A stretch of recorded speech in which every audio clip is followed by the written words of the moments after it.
प्रकरण में हम लोग उधर स्वर संधि पढ़े, व्यंजन पढ़े। व्यंजन में हमने 4 संधियों की पहले वाले क्लास में आपको वीडियो डाला है जो हाई स्कूल के स्तर का है। शेष यहाँ जो आज बताने जा रहे हैं ये भी हाई स्कूल में कक्षा 9 में, वर्तमान समय में ये कक्षा 9 के लिए उपयोगी है। जानने के लिए हमें पहले जब उसको जान लेंगे तब यह जानना अच्छा होता है, लेकिन यूपी बोर्ड के पाठ्यक्रम के अनुसार ये कक्षा 9 में विशेष रूप से अनिवार्य है व्यंजन संधि।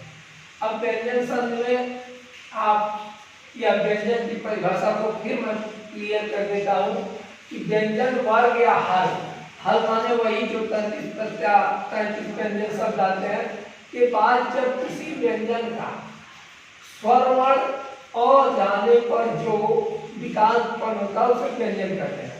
अर्थात हल संधि के अंतर्गत व्यंजन के बाद कोई स्वर आवे या व्यंजन आवे, उसके परिणाम स्वरूप जो नए शब्द बनते हैं, विकास उसी को कहते हैं, माने परिवर्तित रूप, उसे ही हम व्यंजन संधि कहते हैं। अब व्यंजन संधि में आप ऊपर पढ़ चुके हैं, यहाँ पर हम अनुस्वार संधि, इसका सूत्र होता है मोयम अनुसार। मो का अर्थ होता है जब पदांत हम जब कहते हैं तो यह हमेशा ध्यान में रहना चाहिए कि संधि में 2 भाग होते हैं, पहले के अंत और दूसरे में प्रारंभ। तो पदांत का मतलब पहले पद के अंत में म के बाद कोई पद है उसमें म के बाद, अब जैसे यहाँ हमने पदांत में लिख दिया रामम, अब म के बाद कोई व्यंजन वर्ण आता है, व्यंजन वर्ण कोई हो, स्वर को छोड़ करके 9 व्यंजन वर्ण क से लेकर के और कोई व्यंजन आता हो तो म के बाद उस स्थान पर कोई स्वर आता है तो पूर्ण रूप से म हो जाता है। और म का अनुसार इस म का अगर कोई इस म के बाद अंतिम पदांत में कोई स्वर व्यंजन आए तो व्यंजन का ये क्या हो जाता है, अनुस्वार हो जाता है। अनुस्वार का मतलब ऊपर चला जाता है, जिसका उच्चारण हम नाक के माध्यम से करते हैं। अगर इसके बाद कोई स्वर आता है तो ये म जो है ये इस स्वर के साथ मिलकर के पूर्ण हो जाता है। क्योंकि यहाँ एक बात ध्यान देने की है कि स्वर मात्रा बनाता है, व्यंजन का मतलब हलंत लगा होता है। तो अगर किसी भी अंत में म हो और म के बाद अगर तुरंत दूसरे पद के प्रारंभ में पहला हुआ स्वर आ जाए तो ऐसे में वह स्वर मिल करके पूर्ण अक्षर बन जाता है, पूर्ण वर्ण बन जाता है। आगे आपको उदाहरण में यहाँ जैसे दिखेगा कि तुम है, तुम में म अंत में आया हुआ है और यह अप है, अप में अ स्वर है। अब ये म में अ मिला तो ये पूरा म हो गया। ये हम जो आधा म यहाँ लिखते, अगर यहाँ पर कोई दूसरा स्वर होता तो यहाँ अनुस्वार हो जाता, या म लिखते तो हलंत लगा देते, लेकिन इस म में अ मिलने के कारण ये तुम अपी होता है। अब यह बात आपको मो अनुसारों में 2 बातें ध्यान देने की है कि अगर किसी शब्दांत में या पदांत में म हो, म के बाद कोई व्यंजन आता है तो अनुस्वार हो जाता है, अर्थात बिंदी हो जाती है ऊपर और संधि बन जाती है। और कोई अगर स्वर है तो वह म पूर्ण वर्ण बन जाता है। ये अनुस्वार का नियम है। जैसे देखिए यहाँ पर म के बाद कोई व्यंजन वर्ण आता है तो म का अनुस्वार हो जाता है, ये ऊपर पाई के अनुसार का चिन्ह है। परंतु म के बाद कोई स्वर आ गया तो स्वर म में स्वर वर्ण मिलकर पूर्ण रूप ले लेता है। अब यहाँ उदाहरण आपको दिया गया है, जैसे देखिए यहाँ पर रामम, ये अंत में म आया और ये स्वर है नहीं है, व्यंजन है, वो आया तो रामम वंदे। ये कोई भी म के बाद व्यंजन म के बाद कोई स्वर कोई व्यंजन आता है तो वो म जो होता है वो बिंदी के रूप में चला जाता है, जिसे अनुस्वार बोलते हैं। इस तरह से यह रामम बंदे हो जाता है। उदाहरण के लिए जैसे शिवम पूजय, शिवम पूजय, देखिए ये म है और ये प क्या है, व्यंजन है। तो अब यह हो गया शिवम पूजयत। और इसी का दूसरा स्वरूप है कि अगर म के बाद स्वर आ जाए तो अपूर्ण बन जाता है, जैसे पहले उदाहरण में हमने दिया था। अब देखिए अहम, ये म है और इति है, तो इति में ई प्रारंभांत इस शब्द में ई जो है स्वर है, तो ये म जो हो गया पूरा बन गया महम मिति, ये ई इसमें चला गया और महम मिति हो गया। इसी तरह से माम है, ए है, तो ये पूरा म क्या हो गया, पूरा मिल गया, क्योंकि हलंत खत्म हो गया, स्वर मिलने से पूरा हो गया, तो मामेवम। अब यह एक बात आपको मुहानुसार में क्लियर हो गई होगी कि पदांत में म रहे तो स्वर आता है तो पूर्ण वर्ग बढ़ जाता है, व्यंजन आता है, तो जो पहला म रहता है, पहले पदांत में म रहता है, वह अनुस्वार हो जाता है। अब हम आगे बढ़ते हैं। अनुस्वार परस्पर संधि। अनुस्वार परस्पर संधि का मतलब है कि अनुस्वार यही परस्पर, यही यहाँ जो है प्रत्याहार, यही प्रत्याहार जब सूत्र में किए गए अनुसार के बाद यह या स स ह को छोड़कर सभी वर्ण हो तो अनुस्वार को परस्पर उत्तर पद के आदि में स्थित वर्ण का पर पांचवा वर्ण हो जाता है। अब सोचिए कि किसी पदांत में इनको छोड़ करके स स स ह को छोड़ करके कोई वर्ग आ जाए, कोई वर्ग का मतलब क से लेकर के जो प तक ये शब्द हैं, इन वर्गों में क वर्ग का मतलब 5 अक्षर, ख वर्ग का मतलब 5 अक्षर, ग का, घ का, ये च का, ख का, च का, प का, ये जो 5 वर्ग है आदि का अगर है तो ऐसी स्थिति में वह पहले वर्ग का कोई वर्ण हो तो पांचवा या तीसरा होता है। तीसरा झलाम झलो अस्तित्व के अंतर्गत होता है और परस वर्ण के अंतर्गत पांचवा हो जाता है।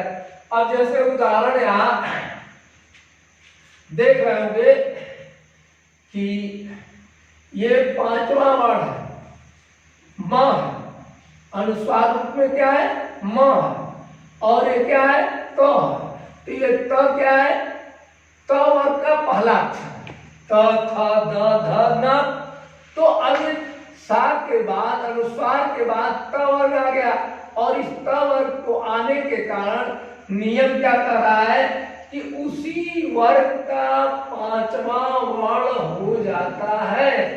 तो ये न, ये त है और ये न है, इसका पांचवा क्या हो जाएगा, त का न हो जाएगा, अर्थात ये अनुस्वार क्या हो गया, न हो गया। इस तरह से शांत हो गया। फिर से एक बार देखिए, ये म अनुस्वार है और इसके बाद त वर्ग आया हुआ है, तो आपका सूत्र कहता है कि अगर किसी वर्ग का कोई वर्ण आया हुआ है तो वो अपने का पांचवा हो जाएगा। तो इसकी जगह पर, अनुस्वार की जगह पर ये आधा ग हो गया और इस तरह से यह व्यंजन हो गया, शांत हो गया। यह दूसरा उदाहरण भी देखिए, स है और स के बाद ये च आया हुआ है, तो ये भी इसका पांचवा हो गया, संचय, संपत्ति। अब स है और प आया हुआ है, प का पांचवा वर्ण होगा क्या होगा, म होगा, तो प फ ब भ म, ये म के रूप में यहाँ लिख दिया गया। इसे ऐसे भी लिखा जा सकता है, लेकिन ये म और न दोनों का संधि के अंतर्गत आता है। इस तरह से संपत्ति हो गया। आपको यह समझ में आ गया होगा कि अगर किसी वर्ण में मनुस्वार है, बिंदी है, और उसके बाद किसी वर्ग का कोई वर्ण हो तो अपने वर्ण का पांचवा हो जाता है। जैसे उदाहरण के लिए सांध लिखा गया, शांत,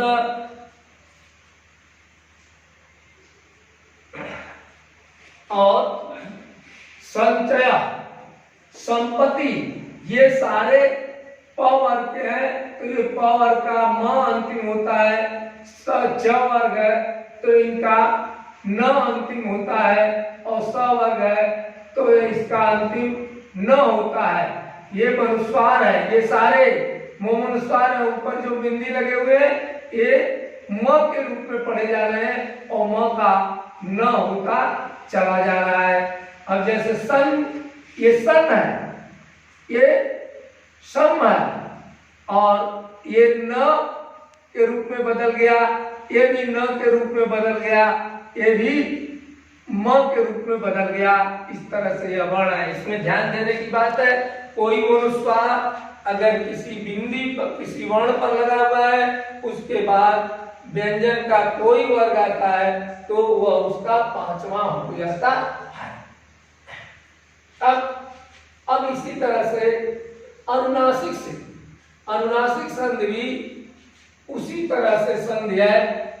इसमें उसी का दूसरा पार्ट झलाम जसो अंत्य का कार्य करेगा। पदांत में क वर्ण में से म वर्ण तक वर्गों के बाद, तक के वर्णों के बाद किसी भी अनुनासिक वर्ण, अनुनासिक वर्ण यहाँ क्या है? अब आप ध्यान देंगे, अनुनासिक वर्ण वो होते हैं, आपने माहेश्वर सूत्र में भी पढ़ा है, जिनके उच्चारण नाक के माध्यम से होते हैं। पांचवें वर्ण अंग, इया, न, म, अण, ये अनुनासिक वर्ण कहे जाते हैं। अनुनासिक वर्ण अंग, इया, अण, न, म के आने पर पहले वाले वर्ण के स्थान पर उसी वर्ण का पांचवा या तीसरा वर्ण हो जाता है। अब जैसे उदाहरण के लिए देखिए, एक दिक क व्यंजन है, क्योंकि हलंत लगा हुआ है, व्यंजन है, और इसके बाद ये न आ गया। न क्या आ गया? पांचवा वर्ण है। किस वर्ण का? किस वर्ग का? तो इसको आप कहेंगे कि प वर्ग का, प वर्ग का ये पांचवा वर्ण है। अब पांचवा आ गया, ये पहला है, तो ये पहला ही कौन सा वर्ण हो जाएगा? पांचवा। अब इस दिक के नाच को अगर जोड़ेंगे तो के क के जगह पर अंग हो जाएगा, दिग्नाथ। लेकिन यहाँ एक और है, झलाम जसो अंत्य, उसके अनुसार ये तीसरा भी हो जाता है। क का ग हो जाएगा दिग्नाथ, च का ज होता है जगन्नाथ। इस तरह से यह ध्यान देना है, इसमें दो तरह है। अगर पदांत में जो वर्ण है उसका पांचवा आता है, अगर तो पहला वर्ण भी पांचवा हो जाएगा। अगर क आत्म पहला वर्ण है तो तीसरा भी हो सकता है। दोनों इसमें होते हैं अनुनासिक संधि के अंतर्गत। अगर यहाँ पांचवा वर्ण है तो वो उसके आगे, अगर पांचवा वर्ण है दूसरे पद के प्रारंभ में, पहले में भी पहला वर्ण है तो पहला भी पांचवा हो जाएगा और तीसरा भी हो जाएगा। इस तरह से इसमें दो संधि बन जाती है, दिक्नाथ, दिग्नाथ। यही स्थिति आ गई है। सट, अब ट वर्ग का पहला है और ये पांचवा वर्ण है, तो अब ट भी क्या हो जाएगा? पांचवा हो जाएगा। पांचवा क्या हो जाएगा? ट, ठ, ड, ढ, ड़। पांचवा क्या हुआ? ट, ठ, ड, ढ, ड़। अब अड़ा हो गया तो यहाँ देखेंगे, एक ट का क्या हो गया? अड़ा हो गया। और ड़ हो गया तो खड़मासा। ड़ इसलिए आधा लिखा गया है कि ये व्यंजन है तो ये खड़मासा हो जाएगा।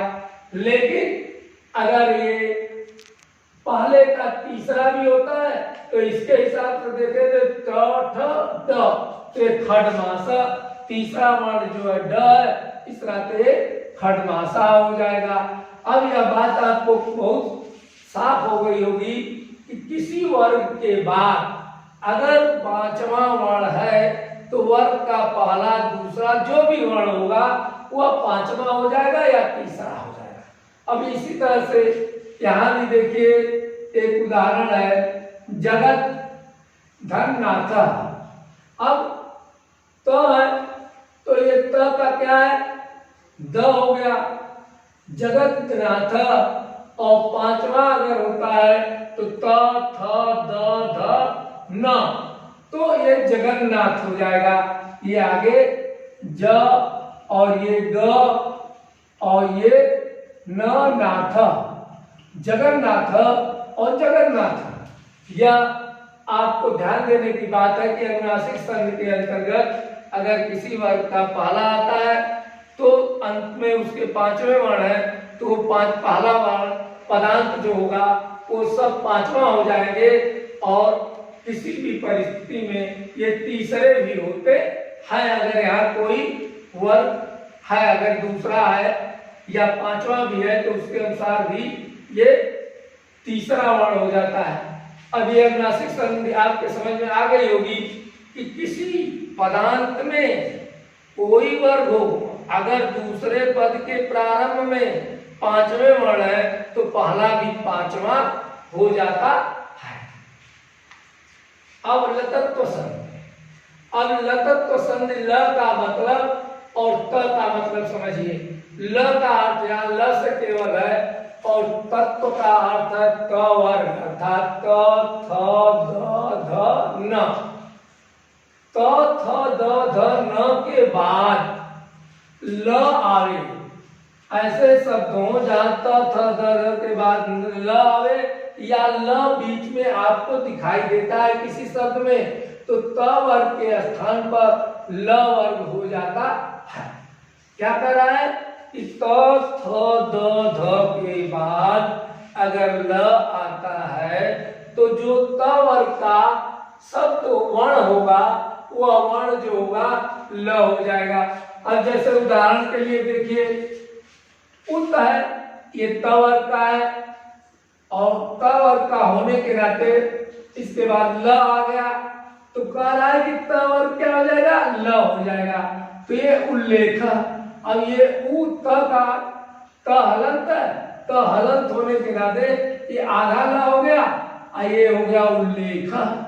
अब तत् यहाँ तत् है और तत् के बाद लय आ गया तो ये तत् फिर क्या हो जाएगा ल हो जाएगा और इस ल के कारण तल्लय।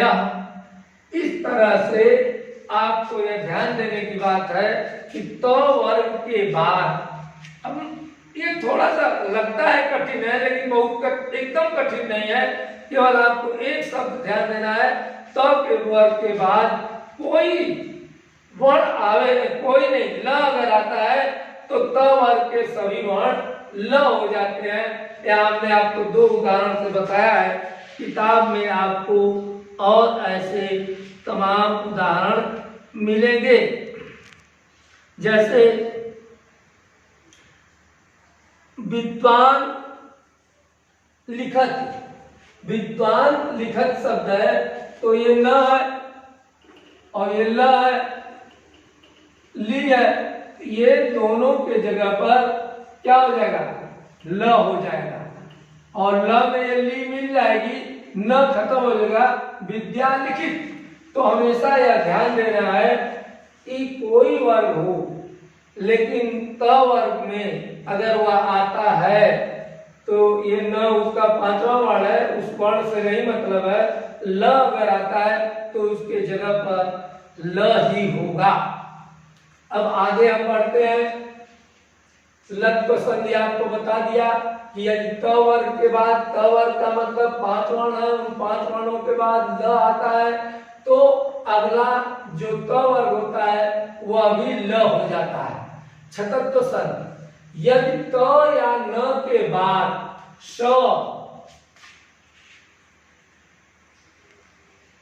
के हो जाता है, के बाद स या स आए तो क्या हो जाता है, द हो जाता है। देखिए हम छतत्व संधि के बारे में बता रहे थे, तो हमने बताया तो न के बाद स आवे तो स के स्थान पर छ और न के स्थान पर इया हो जाता है। अब जैसे उदाहरण यहाँ देखिए, स त, ये त वर्ग है, इस छतत्व का अर्थ हमने बताया आपको त वर्ग, तो त वर्ग है और इसके बाद क्या आ गया, शास्त्रम, सा आ गया। तो अब हमने बताया कि ये स का क्या हो जाएगा, छ हो जाएगा। उदाहरण में आप देख रहे होंगे ये स का स पड़ा हुआ है और त का झलाम जो समानते के अनुसार ये त का च हो गया है और ये स का छ हो गया है और इस तरह से हो गया छास्त्रम। अब यह बात आपको एकदम समझ में आ गई होगी। इसमें दो सूत्र काम कर रहे हैं, एक झलाम, ये त वाला जो त वर्ग है यह अपने का च वर्ग हो जाता है, अर्थात च हो गया, तो इसके अनुसार ये च हो गया और इस सूत्र के अनुसार स का छ हो जाता है, तो ये छ हो गया। इस तरह से सच्छात्रम। वही देखिए धावन धन शशांक, तो अब धावन तो न धाव, अब ये न क्या है, पंचम वर्ण हो गया, पंचम वर्ण हो गया और स का छ हो गया। आप जो पहले सूत्र पढ़े हैं उसके अनुसार ये न इस न का है और इसके अनुसार यह क्या हो गया, पंचम वर्ण हो गया और ये छ के रूप में बदल गया धावछंका। तो इस तरह से इसमें छतत्व का मतलब है कि त वर्ग के बाद अगर स और न आवे तो स का छ हो जाता है और न का जो होता है वो यहाँ पंचम वर्ण हो जाता है। अब सत्पाद संधि से अभ्यास करेंगे, अभ्यास करने के बाद ही संधि समझ में आती है, बिना अभ्यास किए नहीं समझ में आएगा। जितना किताब में दिया है ज्यादा से ज्यादा अभ्यास करें, आवश्यकता पड़ने पर उससे फिर से पूछा जा सकता है, इसमें कोई दिक्कत नहीं है। लेकिन सभी उदाहरण यहाँ पर रखे नहीं जा सकते, सामान्य रूप से जो आवश्यक है जितने में आपको समझना चाहिए, बिना अभ्यास के समझ में नहीं आएगा। अब सत्पारादि संधि, पदांत के अंत में न के बाद च छ ठ ट च ट त, एक सूत्र है थपय झट। और यहाँ देख रहे होंगे च है, छ है, ट है, ठ है, त है और थ है। अर्थात पहला च वर्ग का पहला वर्ण, दूसरा ट वर्ग का पहला, दूसरा त वर्ग का पहला, दूसरा आवे तो न को अनुस्वार या अनुनासिक और च छ ट ठ ध के स्थान पर सच सच सट सट सत सत हो जाता है। अब ये तो लग रहा होगा कि बहुत ही कठिन है, लेकिन आपको थोड़ा सा ध्यान देना है, कठिन एकदम बिल्कुल नहीं है। इसमें क्या हो रहा है, अब जैसे अगर आ गया तो कह रहा है कि न के स्थान पर, अनुनासिक के स्थान पर च के जगह पर उसमें सच जुड़ जाएगा। अगर छ है तो उसमें फिर स जुड़ जाएगा, सच हो जाएगा। और ट वर्ग है तो उसमें सट हो जाएगा। मतलब वो इन शब्दों के साथ ये स जुड़ता चला जाएगा और इस तरह से यह संधि बन जाएगी। अब आप देखें यहाँ उदाहरण के लिए कि तस्मिन है, न के बाद च आ गया।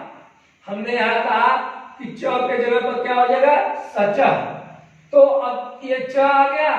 तो अब यहां देख रहे होंगे कि कस्मिन कस्मिन, अब ये न क्या है पंचम वर्ण है, तो ये पंचम वर्ण हो गया और च की जगह पर सचित हो गया। आप देख रहे होंगे यहाँ बहुत क्लियर है कि ये न क्या हो गया पंचम वर्ण है, तो ये प फ ब का पंचम वर्ण हो गया और इस च के जगह पर सच हो गया और इस तरह से बन गया कस्मचित। एकदम बिल्कुल क्लियर, ध्यान देने की बात है। थोड़ा सा फिर से समझना कि यह न के जगह पर ये म हो गया और इस च के जगह पर ये जो यहाँ सूत्र कर रहा है कि सच हो गया, तो सच हो गया तो सचित। अब इसी तरह से ये देखिए राज है, राजन है और राजन के बाद ये क्या आया हुआ है छ आया हुआ है, छ आया हुआ है तो ये न क्या है अनुनासिक हो जाएगा। अब वही चीज जो यहाँ पर हुई है ये शब्दों में लिखा गया है, यहाँ प्रतीकात्मक हो गया। अब ये न क्या हो गया पंचम वर्ण हो गया, म हो गया और इस छ की जगह पर सच्छलत अर्थात ये पांचवा वर्ण हो गया। यहाँ भी हम इसको लिख सकते हैं, ऐसा नहीं, ऊपर वाले उदाहरण में भी लिख सकते हैं जैसे हमने नीचे लिखा है, उसमें कोई गलती नहीं होगी। लेकिन अब यहाँ पर आपको यह देखना है कि ये न जो है पंचम वर्ण में जाता है, इधर च वर्ग आता है, छ आता है, त आता है, तो उसके में समय सजुगता चला जाता है। अब जैसे अब ये समझ में आ रहा होगा कि न का ये बिंदी हो गया और छ है तो छ में एक आ रहा है कि इससे पहले सच हो जाएगा, तो ये सच यहाँ पर जुट गया राज राजम सछलत। अब उसी तरह से ये महान है और ट आ गया, तो अब ये न क्या हो गया, ये न बिंदी के रूप में अनुसार के रूप में हमने लिख दिया, वैसे भी लिख सकते हैं। और स्टाकार ये जो हो गया आधा स के रूप में हो गया और इस तरह से महान टंकार। हाँ, आपको जैसे यहाँ हमने एक उदाहरण दिया है महान टंकार, ये अंग है, अंग में क लगा हुआ है। अब हमने बताया ये न जो हो जाएगा बिंदी हो जाएगा, अंग का श हो जाएगा, इस नाते महाटंकार। अब अगली संधि के बारे में बताते हैं, इनके उदाहरण आप देखते जाइए, 3 उदाहरण हमने दिया है, इन उदाहरणों से काफी कुछ क्लियर हो जाएगा। इसमें कोई बहुत दिक्कत नहीं करना है, बस यह ध्यान देना है कि ये सब आते हैं तो इनके सामने पहले हम आधा स हो जाता है, ये पंचम वर्ण है तो ये पंचम वर्ण का अगले का पंचम वर्ण हो जाता है। अब सतत्व संधि, यदि अ आ से भिन्न स्वर न होते हैं, उन 9 स्वरों में से 2 को यहाँ छोड़ देना है, अ और आ को छोड़ करके से 7 स्वर बनते हैं। भिन्न स्वर अ आ से अलग स्वर या कवर ह य व र ल के बाद से आवे तो स का श हो जाता है, स का स हो जाता है, स ये है और इस स का स हो जाता है। देखने की बात है, और आ के बाद हम पाला नहीं लेंगे, और आ के बाद अगर कोई स्वर के बाद अगर स आता है तो वो स मूर्धन्य स हो जाता है। यही इस उदाहरण में कहा जाता है सतत्व। सतत्व का मतलब ये स होता है, कब स होता है, जब ये अ आ के अलावा कवर या ह या व र ल के बाद कवर को या ह या र ल के बाद कोई स आ जाए, ये स आ जाए तो उसका यह हो जाता है। अब उदाहरण के लिए देखिए हरिधनसु, अब यहाँ पर री ई है, यहाँ पर आ नहीं है, ई है और इसके बाद सु आ गया है। ई के बाद अगर सु आ गया है तो बात बिल्कुल साफ यहाँ कही जा रही है, इसमें बहुत सोचने की जरूरत नहीं है कि इस स का ये स हो जाता है, तो इस स का ये स हो गया, और चूंकि इसमें उ की मात्रा पहले से लगी हुई है, केवल इस स के स्थान पर स हुआ, इस तरह से हरीश। उसी तरह से दूसरा उदाहरण है, अब यहाँ देख रहे होंगे इसमें उ स्वर आया है, और नहीं आ नहीं, ई छोड़ करके उ स्वर आया हुआ है, उ के बाद फिर सु आ गया, तो यहाँ पर देख रहे हैं कि यह क्या हो गया, इस सु का ये सु हो गया और भानु सु हो गया। यहाँ भी देखिए ए आया हुआ है, ए और इसके बाद सु आया हुआ है, तो इस स के सु के स्थान पर सु हो गया। इस तरह से बालकेश, यह बात सकत्व के संबंध में बताई जा रही है। इसमें कोई भी स्वर हो और आपको छोड़ करके और उसके बाद स आया हो, तो स का श हो जाता है, स का स हो जाता है। यह बात ध्यान देने के लिए बहुत कुछ इसमें नहीं है, केवल यह है कि अ स्वर को छोड़ करके ये कवर या इसके बाद कोई स्वर आता है तो उसके जगह पर स का स होता है। इसे थोड़ा सा ध्यान देने की बात है, हम यह ध्यान दें, वर्ग का मतलब है 5 और इनको 4 हमेशा ह य व र ल, ये 5 इनके बाद स आवे तो यह क्या हो जाता है, सु हो जाता है, स हो जाता है, मूर्धन्य स आप जिसको कहते हैं। अब अगला है जो अंतिम है, तो संधि बहुत होती है, लेकिन व्यंजन में जो हाई स्कूल और कक्षा 9 के स्तर तक की संधियां है ये पर्याप्त है। इतना तैयार कर लेने पर आपको संधि में से 1 नंबर भी माइनस होने वाला नहीं है। जैसे संधि, अब यहाँ ध्यान दीजिए, र स री के बाद पदांत में किसी पद के अंत में अगर र आता है, श आता है, री आता है, के बाद अगर न आवे तो न का ड़ हो जाता है। र स री के बाद इन चारों अक्षरों, तीनों अक्षरों के बाद अगर न आवे तो न का ड़ हो जाएगा। जैसे यहाँ देखिए र आया हुआ है, जीर, इसके बाद तुरंत न आ गया तो न का ड़ हो गया और जीर्णम ये हो गया। इस न का क्या हो गया, ड़ हो गया, और सारी चीजें वही हैं। जी या बना हुआ है, ये न का ड़ हुआ तो ये र जो है यहाँ पर आ गया, ऊपर आ गया। र आप पढ़ते होंगे 5 प्रकार के होते हैं, तो ये जी अपनी जगह पर है, र अपने जगह पर आ गया, क्योंकि उच्चारण संस्कृत में यह दिया जाता है, या हिंदी भी पढ़ते हैं कि जो ऊपर होते हैं उनका उच्चारण बाद में किया जाता है, वर्णों से पहले किया जाता है, और जो अपने स्थान पर वर्ण होते हैं उनका उच्चारण उसी स्थान पर किया जाता है, और जो नीचे लगे रहते हैं उस वर्ण के बाद में किया जाता है। ये पढ़ाई का नियम है। तो जी, ज ये री है तो र हो गया, और जी हो गया, ये र यहाँ आ गया और जीर्णम हो गया। उसी तरह से देखिए त्रिश, अब ये स आ गया तो इस स के जगह पर भी क्या हो जाएगा, ना आ गया तो न का क्या हो जाएगा, अड़ा हो जाएगा। तो ये त्रि हो गया। ये स अपने जगह पर पड़ा हुआ है, क्योंकि व्यंजन है तो यहाँ आधा होगा, या हम पूरा लिख करके हलंत लगाए, और न का रा हो गया तृष्णा। ये कर्तु धनना, कर्ति कर्ति है कृत। अब ये क है, अब क के बाद ये त में र लगा हुआ है, और ये है तो नियम के अनुसार री के बाद अगर न आवे तो न आ गया तो कृतणा हो गया।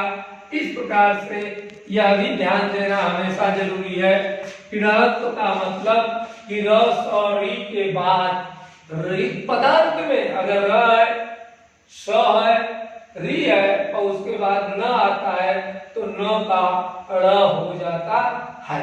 अब इस प्रकार से व्यंजन संधि पूरी जो आपके हाई स्कूल और 9th दोनों कक्षाओं में, दोनों पाठकों में आपकी पुस्तक के अनुसार, निर्धारित पाठ्यक्रम के अनुसार पढ़ा दिया है। अब आप इनके उदाहरणों को किताब से देख करके अधिक से अधिक मात्रा में करें और उनमें जब कोई परेशानी होती है तो उनके लिए फिर संपर्क करें।